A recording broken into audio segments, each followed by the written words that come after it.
So you're thinking about investing in mobile homes. How do you know which ones you should be buying and which ones you should not be buying? In this video, I'm going to show you, and I think partly you're going to already know this, but there's going to be some unique things that you're going to be like, I wouldn't have thought about that. So my goal for you after watching this video is that you're going to have three kind of clear ideas on what you should be looking for, what you should be looking to avoid, and kind of a checklist to look at before you make a purchase. So in a moment, I'm going to show you some actual properties that we have on the market and homes that we've already sold, so you can kind of get a visual idea of what I'm talking about. But before we jump in, I want you to kind of think to yourself, what do people want, right? Usually it's good whenever you're about to buy an investment to think, who's going to buy this from me? Or who's going to rent this from me? So kind of get in that clear picture of who your ideal customer is that you're buying for. So some people, they have their niche, right? Some people go to college towns and they get, real estate around college universities, and they know that's the game they're going to play. They're going to be renting to these college kids, and that's what that's going to be. Other people look for the opposite end of the spectrum, and they're looking for 55 plus residents, right? So knowing who your customer is, knowing what they want, helps you in determining what you want to invest in. So that said, let's jump in and take a look at these actual properties that we've sold, and let's kind of compare what's more desirable and what you should be looking to invest in and what you should be looking to maybe avoid, or just know what comes with it. So here's a list of properties on our website that we've sold, and we also have some that are still on the market. I want you to kind of look at this list for a moment and just intuitively think to yourself, well, which home seems like it would be more desirable, just visually looking at some of these properties, right? And I'll click on some and we'll dive into some details. But just kind of looking at this list, ask yourself, which homes seem to be just visually more desirable? And you're probably thinking to yourself, well, the newer kind of pitched roof, modern looking homes seem a little bit more desirable than maybe some of these older, trailer mobile home style homes, right? And you would be right in thinking that. A lot of times the customer, they don't want to live in a trailer, they want to live in a manufactured home, right? So these have more of a kind of modern look, especially here you have this one with a porch here on the front. This one has a little porch on the front. So it doesn't have the old school metal siding either. Let me click so you can kind of get a little closer look at what these properties look like. So here's a property, and you can see the price point pretty low. But if we look, it has the old metal roof, not pitched roof, has metal siding.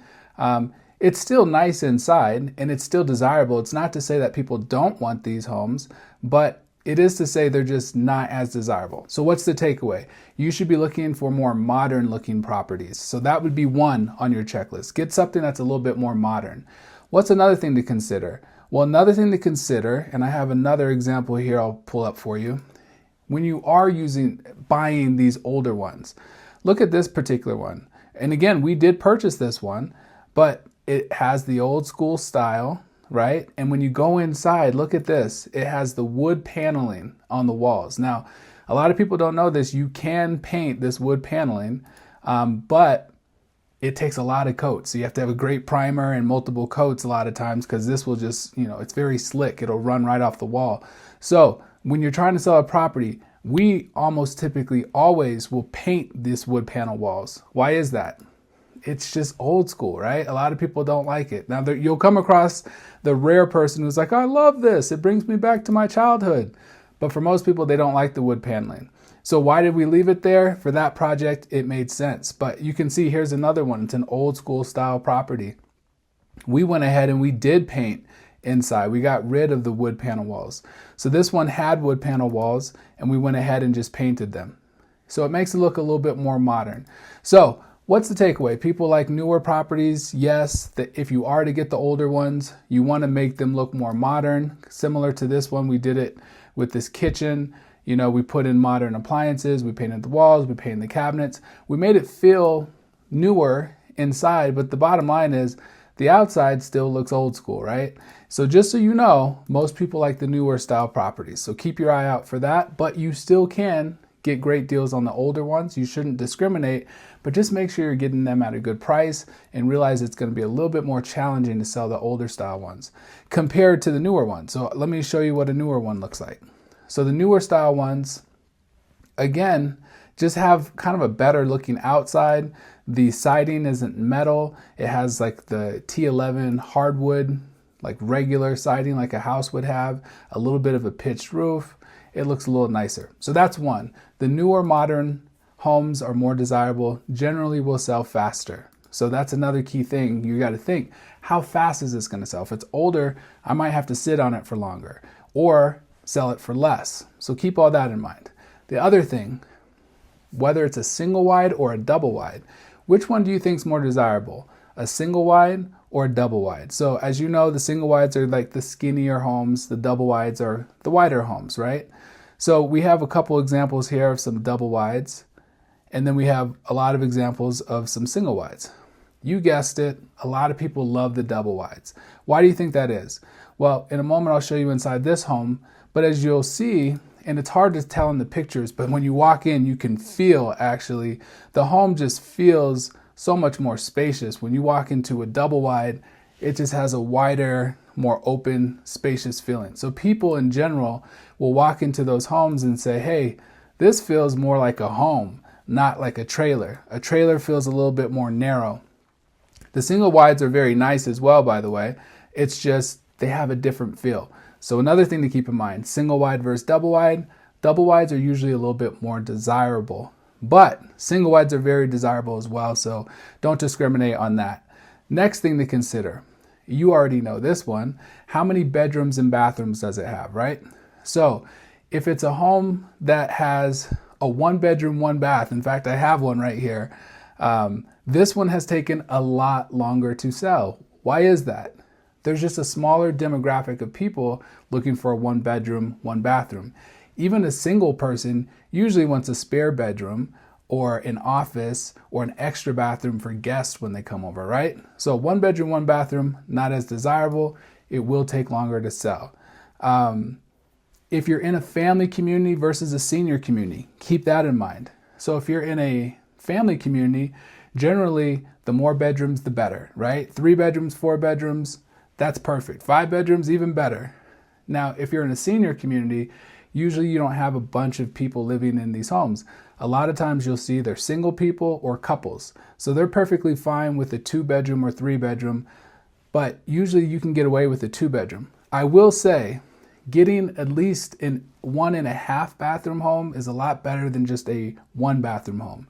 You can get away with the 1 bathroom home, they're just less desirable. So I think that's an obvious one. If you're in real estate investing, you already know the bedroom bathroom dynamic, but keep that in mind when you're purchasing a property. How many bedrooms, how many bathrooms does it have? The next one I would point out, this is a big one, lot rent. Different communities charge different prices for lot rent, right? So what do you think people are looking for? The high lot rent or the low lot rent? You guessed it. They want the lot rent that's the lowest as possible with the most value. So keep that in mind. It's a huge one. In fact, we've had this over the years. We've had homes where we've purchased in communities where the lot rent is higher. Do you think it takes longer to sell? Absolutely. Not to mention your holding costs are so much higher, and that just keeps adding up until you can finally get it sold. So when you're looking for a property, make sure that you're finding one in a community that has affordable lot rent, because the higher the lot rent, the harder it is for you to sell that property. And then lastly, speaking of communities, make sure the community is desirable, right? Let's say you find a cherry deal. Let's say this one right here. It's a very cute home, has a front porch, it's modern, 2016 it was built, and you want to sell this property, but it's not located in a nice community. That makes it a lot harder to sell, would you agree? So these can be tempting properties to jump on, but you have to really ask yourself the question of how hard is it going to be, even though it's a really nice looking home, to sell this property in a kind of rundown community. So if you look at your mental checklist, you should be thinking, all right, I want to buy desirable homes in desirable communities with affordable lot rent, and the newer they are, the better. So that's kind of the checklist that I would give for you to be thinking of in your head when you're going through to jump on deals. And trust me, the temptation's high. You might come across a super good looking home in a not so nice community, or you might come across a awesome deal, but the lot rent's super high in that community. What do? That's your choice, your call.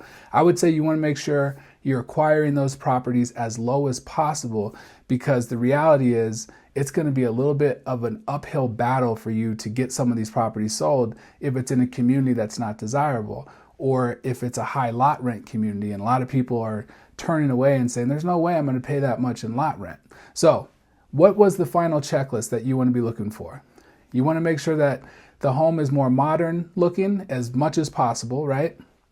You want to get as many bedrooms and bathrooms that suit your demographic of who you're selling or owner financing the property to.